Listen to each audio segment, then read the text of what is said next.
her sabah. Bütün cahan uyanır, alem nura boyanır. Anadınla, sevginle her günüm başlanır. Sevgindir ebediyen müqəddəs duyğu, mehri məhəbbətindir bizə həyat bəxş edən. Nə qədər böyüsəm də, yaşad olsam da, körpə kimi sənə ehtiyacam mən.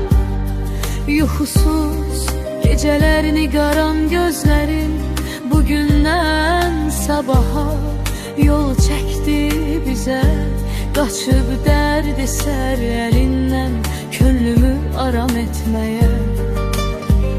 Mənə kifayətdir baş qoyub bircə kərə, yorğun dizlərin üstə daha böyük inamla dirçəlib ayağa qalxar.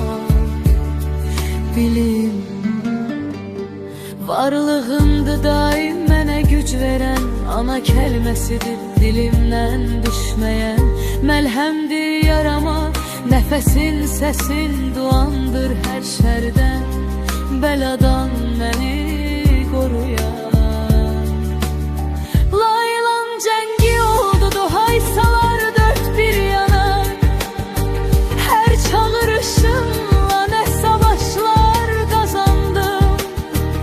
Ən qanlı döyüşləri cəngavər tək utsam da, hər səsini eşidəndə ruhum əsir titrəyir.